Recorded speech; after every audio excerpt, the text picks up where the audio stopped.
में जाते जाते मैं बोलना चाहता हूं आपको थैंक यू। ठीक है, ऐसे ही आप लोग पढ़ते रहो, कॉन्सेप्ट को स्ट्रॉन्ग करते रहो। जितने ज्यादा स्ट्रॉन्ग करोगे कॉन्सेप्ट, उतना ज्यादा आपको ऑर्गेनिक में मजा आएगा आगे आने वाले समय में। ठीक है, क्योंकि ये देखो सीधी सी बात है, अगर हम सीधा सिंपल सी चीजें पढ़ के पतली गली से अगर निकल जाएं तो वो तो मैं कभी भी कर सकता हूं। ठीक है, कि सिंपल सी चीजें आपको पढ़ा दूं और आपको मजा आ जाए, वाह सर क्या मजा आ रहा है, तो उससे कोई मतलब नहीं है। आप जिस काम के लिए यहां आए हो, भले ही मुझे थोड़ी मेहनत ज्यादा करनी पड़े समझाने में, क्यों सीधी सी बात है, इतनी खतरनाक चीजें कोई टीचर पढ़ाएगा तो एफर्ट तो लगेगा, तो वो मैं लगाने के लिए तैयार हूं। जो भी पॉसिबल चीजें मेरे दिमाग में आती हैं कि भाई कैसे समझाऊं, बॉल स्टिक मॉडल से समझाऊं या कुछ बना के समझाऊं या कुछ लिख के समझाऊं, मतलब हर चीजें मैं लगा देता हूं यहाँ पर, है ना। अपना एफर्ट मैं 100% लगा देता हूं और आई होप आपको समझ में आ रही होंगी चीजें, है ना। आप कोई मतलब छोटे बच्चे तो हो नहीं, आपका दिमाग तो एकदम विकसित है ना। अगर दिमाग विकसित है तो उसको और विकसित करो। ठीक है, मतलब समय के साथ चीजों को आप आगे बढ़ाओगे। जैसे आपने देखा होगा, आपने कोई चीज अगर कोई चीज 3 साल 4 साल पहले करी, ठीक है, आपको उस टाइम पे वो चीज टफ लगती, क्यों? आपका दिमाग का लेवल उतना ही था, है ना। ऐसा नहीं कह रहा हूं कि कम था, मतलब उतना रहता है। अब आप बड़े हो गए हो तो आपका दिमाग का लेवल और बढ़ेगा। ठीक है, मतलब आप चीजों को और एक्सप्लोर करोगे ना तो अच्छा रहेगा। मतलब मेरा कहने का यही है, जो भी मैंने पढ़ाया उसको आप अच्छे से देखो और बढ़िया तरीके से रिवाइज करो। रिवीजन सबसे ज्यादा इंपॉर्टेंट है। कई लोग कहते हैं सर बैकलॉग हो गया, अरे अभी तो चैप्टर शुरू ही हुए, इतनी जल्दी बैकलॉग करा लिया। इसका मतलब है कि आप घर पे पढ़ नहीं रहे हो, सीधे सा फंडा है। बैकलॉग तभी नहीं होगा जब आप घर पे ईमानदारी से पढ़ोगे। ठीक है, तो जो लेक्चर अपना आ रहा है, डेली जो लेक्चर आता है उसको आप डेली के डेली खत्म कर दीजिए। ठीक है, मतलब आप नोट्स तो बनाते ही हैं, अगर नहीं भी बनाते हैं तो जो हम प्रोवाइड करते हैं वो नोट्स तो आप देखते ही होंगे, है ना।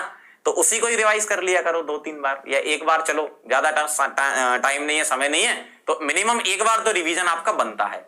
मतलब नेक्स्ट क्लास में जब भी आप आओ, पुरानी क्लास का आपको पता होना चाहिए चीजें, क्योंकि ऑर्गेनिक में चीजें बहुत कनेक्टेड हैं। फिजिकल में तो क्या है, थोड़ा अलग अलग चैप्टर हैं, सॉलिड स्टेट अलग है, काइनेटिक्स अलग है, कोई ऐसा रिलेशन नहीं है, ऐसा खास रिलेशन नहीं है ना।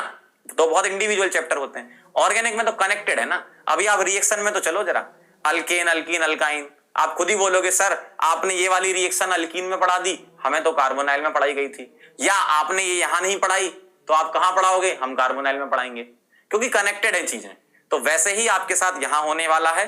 पहले ही मैं बोल देता हूं, मेरे साथ अगर आपको चलना है तो बहुत मेरे हाथ पकड़ के चलो भाई, साथ में चलेंगे अपन, बिल्कुल एकदम झमाझम सिलेक्शन लेके आएंगे। तो हाथ पकड़ के तभी चल पाओगे ना जब मेरे बराबर चल पाओगे। मेरे बराबर चलने का मतलब यह है कि जो मैं पढ़ा रहा हूं उसको अच्छे से आप बढ़िया तरीके से रिवाइज करके आओ। ठीक है, अच्छे तरीके से पढ़ के आओ ताकि हम नेक्स्ट लेक्चर में उसको और अच्छे से समझ पाए।